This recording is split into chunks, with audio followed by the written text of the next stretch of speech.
सरदार आत्मा सिंह ते बाकी दे भी ते एक सुर विच कहन लगे, महाराज जीओ, ये डोगरे भरा सप ने सारी उम्र सरकार दी बुकल विच पलदे रहे ने। इन्हां ने सिखां दा ते पंजाब दा बहुत नुकसान कीता है। हुण वक्त आ गया है इन्हां तो खड़ा छुड़वाओ पंजाब, इन्हां तो खड़ा छुड़वाओ पंजाब नूं डोगरियां तो आज़ाद कराओ। कि सिखां विचों तुहानूं कोई सलाहकार नहीं मिल रहा? गल तां सरदारां दी ठीक सी, ये मुफ्त विच ही पंजाब दे मालक बने फिरदे ने। जिन्ना को इन्हां दा काम सी उस दे बदले विच इन्हां नूं जगीरां मिलियां होईयां सन। महाराजा खड़क सिंह अपना मन बनाउण लग्या कि राजा ध्यान सिंह दी छुट्टी कर दित्ती जावे।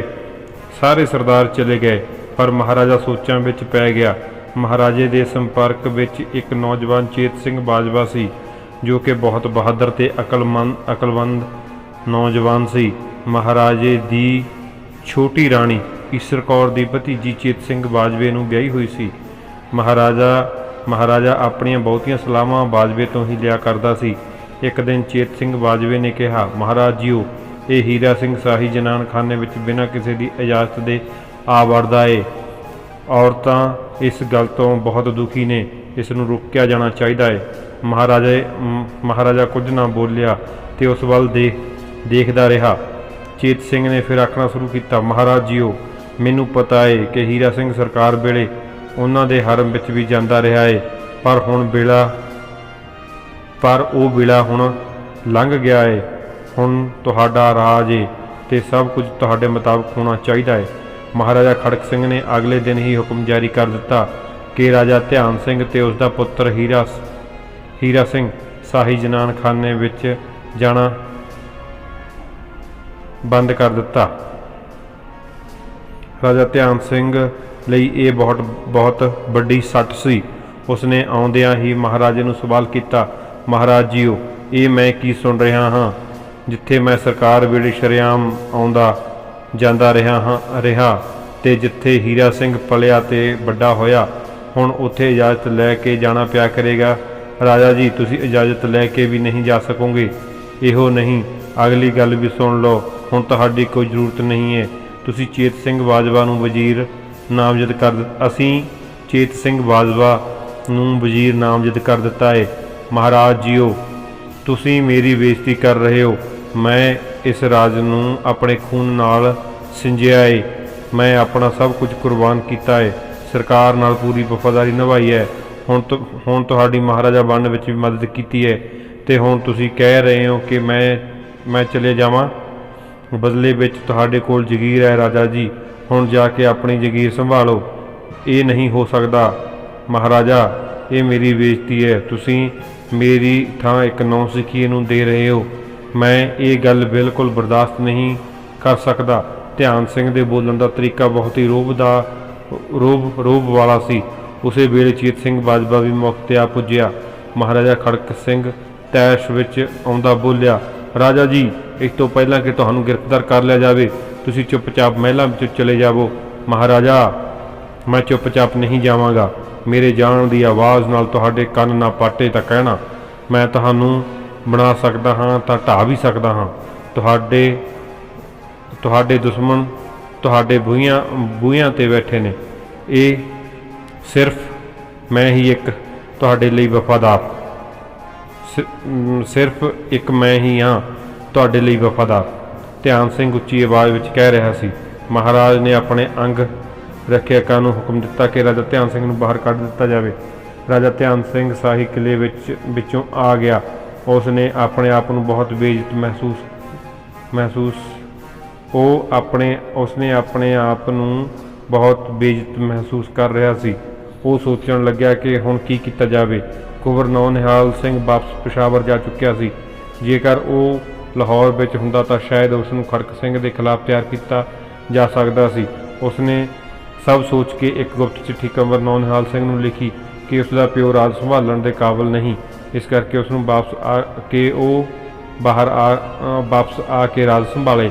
कंवर नूं इस गल का पता सी कि उसका प्यो महाराज बनने दे योग नहीं ते इसलिए किसी न किसी तरह वो गद्दी उपर अपना हक जताउणा चाहुंदा सी।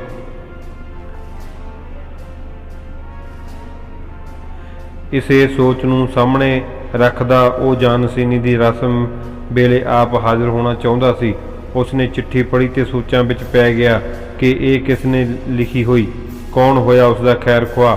ਉਹ ਵਾਪਸ ਲਾਹੌਰ ਆ ਗਿਆ। ਹੁਣ ਤੱਕ ਮਹਾਰਾਜਾ ਖੜਕ ਸਿੰਘ ਨੇ ਡੋਗਰਿਆਂ ਦੇ ਨਾਲ ਨਾਲ ਕੁਝ ਸਰਦਾਰ ਵੀ ਆਪਣੇ ਖਿਲਾਫ ਕਰ ਲਏ ਸਨ। ਸੰਧਾਵਾਲੀਏ ਜਾਂ ਹੋਰ ਸਰਦਾਰ ਤਾਂ ਆਪ ਵਜ਼ੀਰ ਬਣਨਾ ਚਾਹੁੰਦੇ ਸਨ, ਨਾ ਕਿ ਚੇਤ ਸਿੰਘ ਬਾਜਵੇ ਨੂੰ। ਦੂਜੇ ਪਾਸੇ ਚੇਤ ਸਿੰਘ ਬਾਜਵਾ ਬਹੁਤ ਸਖਤੀ ਵਰਤਣ ਲੱਗਿਆ ਤੇ ਮਹਾਰਾਜਾ ਖੜਕ ਸਿੰਘ ਦੇ ਆਲੇ ਦੁਆਲੇ ਦੇ ਵਾਧੂ ਲੋਕਾਂ ਦੀ ਉਸਨੇ ਉਹਨਾਂ ਦੀ ਛਾਂਟੀ ਵੀ ਕਰ ਰਿਹਾ ਸੀ। ਵੈਸੇ ਹੁਣ ਦਰਬਾਰ ਦੁਬਾਰਾ ਠੀਕ ਢੰਗ ਨਾਲ ਚੱਲਣ ਲੱਗ ਪਏ ਸਨ। ਰਾਜਾ ਧਿਆਨ ਸਿੰਘ ਵੀ ਦਰਬਾਰ ਵਿੱਚ ਜਾਂਦਾ, ਪਰ ਆਪਣੀ ਕੁਰਸੀ ਉੱਪਰ ਚੇਤ ਸਿੰਘ ਬਾਜਵਾ ਬੈਠਾ ਦੇਖ ਕੇ ਉਸ ਤੋਂ ਸਹਿਣ ਨਾ ਕਰ ਹੁੰਦਾ। ਮਹਾਰਾਜੇ ਨੂੰ ਚੇਤ ਸਿੰਘ ਬਾਜਵਾ ਉੱਪਰ ਹੁਣ ਲੋੜੇ ਦਾ ਯਕੀਨ ਬਣ ਚੁੱਕਾ ਸੀ, ਬਿਲਕੁਲ ਉਸੇ ਤਰ੍ਹਾਂ ਹੀ ਜਿਵੇਂ ਕਦੇ ਸਰਕਾਰ ਨੂੰ ਧਿਆਨ ਸਿੰਘ ਉੱਪਰ ਸੀ। ਕੰਬਰ ਸਿੰਘ ਬਾਦਸ਼ਾਹੀ ਕਿਲੇ ਵਿੱਚ ਆਇਆ ਤਾਂ ਉਹ ਆਪਣੇ ਪਿਓ ਨੂੰ ਚੇਤ ਸਿੰਘ ਬਾਜਵੇ ਤੋਂ ਦੂਰ ਰਹਿਣ ਲਈ ਪ੍ਰੇਰਨ ਲੱਗਿਆ, ਪਰ ਮਹਾਰਾਜਾ ਉਸ ਨੂੰ ਵੀ ਆਪਣੇ ਲਾਗੇ ਨਹੀਂ ਸੀ ਲੱਗਣ ਦੇ ਰਿਹਾ। ਉਸ ਨੂੰ ਨੌਨਿਹਾਲ ਉੱਪਰ ਭਰੋਸਾ ਨਹੀਂ ਸੀ ਰਿਹਾ। ਪਿਓ ਪੁੱਤਰ ਵਿੱਚ ਝਗੜਾ ਰਹਿਣ ਲੱਗਿਆ। ਝਗੜਾ ਵੱਧ ਗਿਆ। ਇਸ ਝਗੜੇ ਨੇ ਸਰਦਾਰਾਂ ਵਿੱਚ ਨਵਾਂ ਫਿਕਰ ਖੜਾ ਕਰ ਦਿੱਤਾ। ਸਿਆਸੀ ਖੇਡ ਬਦਲਣ ਲੱਗੀ। ਸੰਧਾਵਾਲੀਏ ਤੇ ਅਟਾਰੀ ਵਾਲੇ ਡੋਗਰਿਆਂ ਨਾਲ ਦੋਸਤੀ ਪਾਉਣ ਲੱਗੇ। ਉਹ ਰਾਜਨੀਤਿਕ ਖੇਡ ਵਿੱਚ ਡੋਗਰਿਆਂ ਦੀ ਅਹਿਮੀਅਤ ਨੂੰ ਸਮਝਦੇ ਸਨ। ਡੋਗਰੇ ਤਾਂ ਪਹਿਲਾਂ ਹੀ ਮਹਾਰਾਜਾ ਖੜਕ ਸਿੰਘ ਦੇ ਖਿਲਾਫ ਹੋ ਚੁੱਕੇ ਸਨ। ਖੜਕ ਸਿੰਘ ਦੀ ਬੜਬੋਲੀ ਰਾਣੀ ਚੰਦ ਕੌਰ ਵੀ ਆਪਣੇ ਪੁੱਤਰ ਕੰਬਰ ਨੌਨਿਹਾਲ ਦੀ ਮਦਦ ਲਈ ਲਾਹੌਰ ਆ ਗਈ। ਆਮ ਤੌਰ ਤੇ ਉਹ ਸੇਖੂਪੁਰੇ ਹੀ ਰਿਹਾ ਕਰਦੀ ਸੀ। ਮਹਾਰਾਜੇ ਦੀ ਛੋਟੀ ਰਾਣੀ ਈਸ਼ਰ ਕੌਰ ਹੀ ਉਸ ਕੋਲ ਸੀ। ਕੰਬਰ ਨੌਨਿਹਾਲ ਸਿੰਘ ਦਾ ਇੱਕ ਅਲੱਗ ਧੜਾ ਬਣ ਗਿਆ। ਇਸ ਧੜੇ ਦੇ ਲੋਕਾਂ ਉਸ ਵਿੱਚੋਂ ਅਗਲਾ ਮਹਾਰਾਜ ਦੇਖਣ ਲੱਗੇ ਸਨ।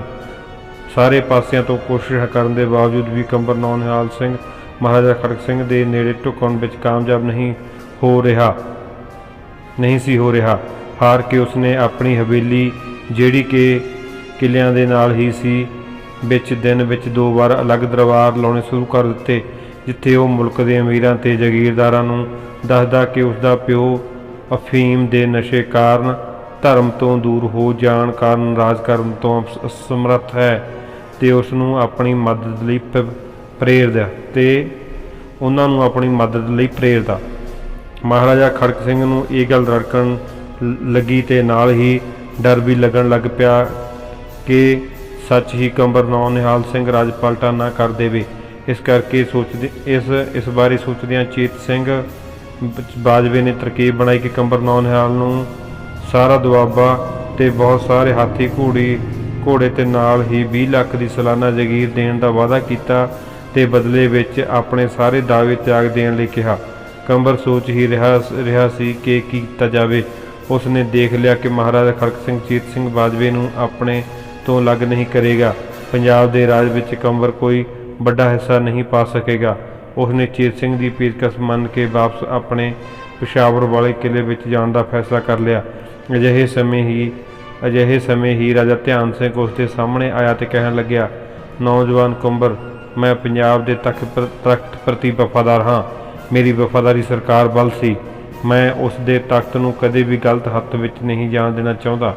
ਜੋ ਕੁਝ ਇਸ ਤਖਤ ਉੱਪਰ ਹੋ ਰਿਹਾ ਹੈ, ਮੈਂ ਨਹੀਂ ਹੋਣ ਦੇਣਾ ਚਾਹੁੰਦਾ। ਇਸੇ ਲਈ ਮੈਂ ਹੀ ਤੁਹਾਨੂੰ ਉਹ ਚਿੱਠੀ ਲਿਖੀ ਸੀ। ਰਾਜਾ ਜੀ, ਤੁਸੀਂ ਪਹਿਲਾਂ ਕਿਉਂ ਨਹੀਂ ਦੱਸਿਆ? ਮੈਂ ਸੋਚ ਰਿਹਾ ਸਾਂ ਕਿ ਤੁਸੀਂ ਖੁਦ ਹੀ ਇਸ ਗੱਲ ਨੂੰ ਨਿਪਟਾ ਲਵੋਗੇ, ਪਰ ਮੈਂ ਦੇਖ ਲਿਆ ਕਿ ਤੁਹਾਡਾ ਬਸ ਨਹੀਂ ਚੱਲ ਰਿਹਾ। ਤੁਸੀਂ ਤਾਂ ਛੋਟੀ ਜਿਹੀ ਜਾਗੀਰ ਨਾਲ ਹੀ ਵਰਚ ਗਏ ਹੋ ਤੇ ਆਪਣੀ ਸਾਰੀ ਜ਼ਿੰਦਗੀ ਸੂਬਾ ਸਰਹੰਦ ਉੱਪਰ ਗੁਜ਼ਾਰਨ ਲਈ ਤਿਆਰ ਹੋ ਗਏ ਹੋ। ਤੁਸੀਂ ਠੀਕ ਕਿਹਾ ਹੈ ਰਾਜਾ ਜੀ, ਪਰ ਪਿਤਾ ਜੀ ਚੇਤ ਸਿੰਘ ਬਾਜਵੇ ਦੇ ਪਰਛਾਵੇਂ ਵਿੱਚੋਂ ਹੀ ਨਹੀਂ ਨਿਕਲ ਰਹੇ। ਕੀ ਕੀਤਾ ਜਾਵੇ? ਕੰਬਰ ਜੀ, ਜਿਵੇਂ ਮੈਂ ਕਿਹਾ ਹੈ ਕਿ ਪੰਜਾਬ ਦੇ ਤਖਤ ਪ੍ਰਤੀ ਵਫਾਦਾਰ ਹਾਂ। ਮੈਂ ਸਮਝਦਾ ਹਾਂ ਕਿ ਤਖਤ ਦੇ ਅਸਲੀ ਹੱਕਦਾਰ ਤੁਸੀਂ ਹੋ। ਤੁਸੀਂ ਤਿਆਰ ਹੋ ਤਾਂ ਮੈਂ ਹਰ ਤਰ੍ਹਾਂ ਤੁਹਾਡੀ ਮਦਦ ਕਰਨ ਲਈ ਤਿਆਰ ਹਾਂ। ਤੁਹਾਡੀ ਖਾਤਰ ਮੈਂ ਸੰਧਾਂ ਵਾਲੀਆਂ ਨਾਲ ਵੀ ਸਮਝੌਤਾ ਕਰਨ ਲਈ ਤਿਆਰ ਹਾਂ। ਸਾਰੇ ਸਿੱਖ ਸਰਦਾਰ ਵੀ ਚੇਤ ਸਿੰਘ ਬਾਜਵੇ ਤੋਂ ਦੁਖੀ ਹੋਏ ਪਏ ਸਨ। ਸਿੱਖ ਸਰਦਾਰਾਂ ਦੀ ਬੇਇੱਜ਼ਤੀ ਕਰਨ ਲੱਗਿਆ ਚੇਤ ਸਿੰਘ ਬਾਜਵਾ ਇੱਕ ਪਲ ਵੀ ਨਹੀਂ ਸੀ ਲਾਉਂਦਾ। ਹਾਲੇ ਕੁਝ ਦਿਨ ਪਹਿਲਾਂ ਹੀ ਅਜੀਤ ਸਿੰਘ ਸੰਧਾਂ ਵਾਲੀਆਂ ਨੂੰ ਤਲਵਾਰ ਲੈ ਕੇ ਆਉਣ ਪਿਆ ਸੀ। ਮੈਨੂੰ ਵੀ ਕੱਲ੍ਹ ਹੀ ਉਸਨੇ 8 ਦਿਨਾਂ ਵਿੱਚ ਮਾਰ ਦੇਣ ਦੀ ਧਮਕੀ ਦਿੱਤੀ ਹੈ। ਅਸੀਂ ਹੁਣ ਤੁਹਾਨੂੰ ਮਹਾਰਾਜਾ ਬਣਿਆ ਦੇਖਣਾ ਚਾਹੁੰਦੇ ਹਾਂ, ਇਸ ਲਈ ਮੈਂ ਹਰ ਤਰ੍ਹਾਂ ਨਾਲ ਤੁਹਾਡੀ ਸਹਾਇਤਾ ਕਰਾਂਗਾ। ਧਿਆਨ ਸਿੰਘ ਦੀਆਂ ਗੱਲਾਂ ਸੁਣ ਕੇ ਕੰਵਰ ਦੇ ਸੁਪਨਿਆਂ ਨੂੰ ਫਿਰ ਤੋਂ ਖੰਭ ਲੱਗ ਗਏ। ਉਸ ਨੂੰ ਸੋਚਾਂ ਵਿੱਚ ਪੈ ਨੂੰ ਦੇਖ ਕੇ ਧਿਆਨ ਸਿੰਘ ਨੇ ਫਿਰ ਕਿਹਾ, ਪੰਜਾਬ ਦੇ ਤਖਤ ਨੂੰ ਤੁਹਾਡੇ ਵਰਗੇ ਬਹਾਦਰ ਤੇ ਨੌਜਵਾਨ ਖੂਨ ਦੀ ਜ਼ਰੂਰਤ ਹੈ, ਨਾ ਕਿ ਕਿਸੇ ਬਿਮਾਰ ਬੰਦੇ ਦੀ। ਜੋ ਤੁਸੀਂ ਇਸ ਬਾਰੇ ਢਿੱਲ ਕਰ ਦਿੱਤੀ ਤਾਂ ਉਧਰ ਸ਼ਹਿਜ਼ਾਦਾ ਸ਼ੇਰ ਸਿੰਘ ਵੀ ਆਪਣੇ ਪਰ ਤੋਲਦਾ ਫਿਰ ਰਿਹਾ ਹੈ। ਉਹ ਤਾਂ ਰਾਜ ਲੈਣ ਲਈ ਅੰਗਰੇਜ਼ਾਂ ਤੋਂ ਮਦਦ ਵੀ ਮੰਗ ਰਿਹਾ ਹੈ ਤੇ ਬਦਲੇ ਵਿੱਚ ਪੰਜਾਬ ਦਾ ਕੁਝ ਹਿੱਸਾ ਵੀ ਉਹਨਾਂ ਨੂੰ ਦੇਣ ਲਈ ਤਿਆਰ ਹੈ। ਤੇ ਨਾਲ ਦੀ ਨਾਲ ਇਹ ਵੀ ਅਫਵਾਹ ਹੈ ਕਿ ਮਹਾਰਾਜਾ ਖੜਕ ਸਿੰਘ ਚੇਤ ਸਿੰਘ ਬਾਜਵੇ ਨੂੰ ਆਪਣਾ ਜਾਨਸ਼ੀਨ ਘੋਸ਼ਿਤ ਕਰਨ ਬਾਰੇ ਸੋਚ ਰਹੇ ਨੇ। ਨਹੀਂ ਰਾਜਾ ਜੀ, ਇਹ ਕਦੇ ਨਹੀਂ ਹੋ ਸਕਦਾ। ਮੈਂ ਇਹ ਨਹੀਂ ਹੋਣ ਦੇਵਾਂਗਾ। ਕੰਵਰ ਜੀ, ਫਿਰ ਆਓ ਆਪਾਂ ਸਭ ਰਲ ਕੇ ਚੇਤ ਸਿੰਘ ਬਾਜਵੇ ਨੂੰ ਰਸਤੇ ਵਿੱਚੋਂ ਹਟਾ ਦਈਏ। ਉਸ ਦਾ ਖਾਤਮਾ ਹੋ ਜਾਵੇਗਾ। ਮਹਾਰਾਜਾ ਖੜਕ ਸਿੰਘ ਤਾਂ ਪਹਿਲਾਂ ਹੀ ਬਿਮਾਰ ਨੇ। ਉਹ ਸੁਮਨ ਬੁਰਜ ਵਿੱਚ ਰਹਿਣਗੇ ਤੇ ਤੁਸੀਂ ਰਾਜ ਭਾਗ ਚਲਾਓਗੇ। ਬਸ਼ਰਤ ਹੈ ਕਿ ਮੈਂ ਵਜ਼ੀਰ ਹੋਵਾਂਗਾ।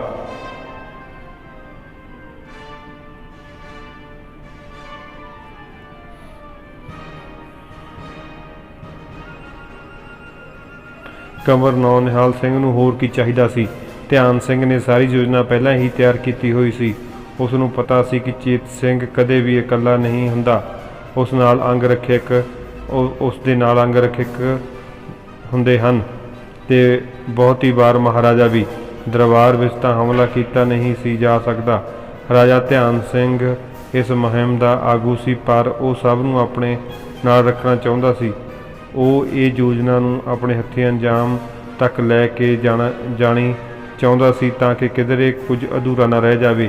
ਚੇਤ ਸਿੰਘ ਬਾਜਵਾ ਨੂੰ ਵੀ ਕੁਝ ਖਬਰ ਹੋ ਚੁੱਕੀ ਸੀ। ਧਿਆਨ ਸਿੰਘ ਨੇ ਚੇਤ ਸਿੰਘ ਨੂੰ ਅੜਿੱਕੇ ਵਿੱਚ ਲੈਣ ਦੀ ਬਹੁਤ ਕੋਸ਼ਿਸ਼ ਕੀਤੀ, ਪਰ ਉਹ ਹੱਥ ਨਹੀਂ ਸੀ ਆ ਰਿਹਾ। ਅੰਤ ਉਸ ਨੂੰ ਸ਼ਾਹੀ ਮਹਿਲ ਵਿੱਚ ਦਾਖਲ ਹੋ ਕੇ ਫੜਨ ਦਾ ਫੈਸਲਾ ਕਰ ਲਿਆ ਗਿਆ।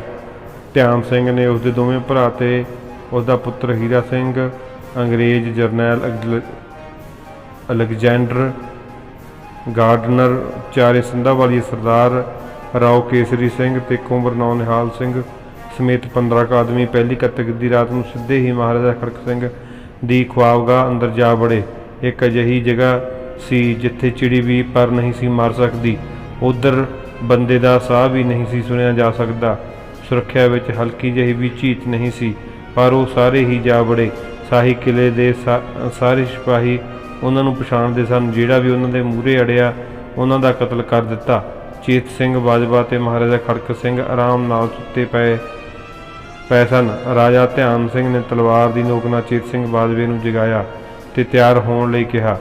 ਮਹਾਰਾਜਾ ਭਾਵੇਂ ਨਸ਼ੇ ਵਿੱਚ ਸੀ, ਪਰ ਉਹ ਵੀ ਜਾਗ ਪਿਆ। ਵਕਤ ਦੀ ਨਿਯਤ ਦੇਖਦਾ ਹੋਇਆ ਉਹ ਸਭ ਨੂੰ ਰੋਕਦਾ ਰਿਹਾ ਤੇ ਚੇਤ ਸਿੰਘ ਦੀ ਜਾਨ ਬਖਸ਼ਣ ਲਈ ਸਾਰਾ ਰਾਜ ਤਿਆਗਣ ਲਈ ਤਿਆਰ ਹੋ ਗਿਆ। ਪਰ ਰਾਜਾ ਧਿਆਨ ਸਿੰਘ ਇਸ ਕੰਮ ਲਈ ਨਹੀਂ ਸੀ ਗਿਆ। ਉਸਨੇ ਨਿਹਾਲ ਨੂੰ ਚੇਤ ਸਿੰਘ ਉੱਪਰ ਵਾਰ ਕਰਨ ਲਈ ਲਲਕਾਰਿਆ। ਚੇਤ ਸਿੰਘ ਆਪਣੀ ਤਲਵਾਰ ਵੱਲ ਵਧਿਆ ਤਾਂ ਰਾਜਾ ਧਿਆਨ ਸਿੰਘ ਨੇ ਇੱਕੋ ਵਾਰ ਨਾਲ ਹੀ ਉਸ ਦਾ ਖਾਤਮਾ ਕਰ ਦਿੱਤਾ ਤੇ ਨਾਲ ਹੀ ਪੂਰੀ ਨਫ਼ਰਤ ਨਾਲ ਕਿਹਾ, ਇਹ ਲੈ ਰਣਜੀਤ ਸਿੰਘ ਦੀ ਯਾਦ ਵਿੱਚ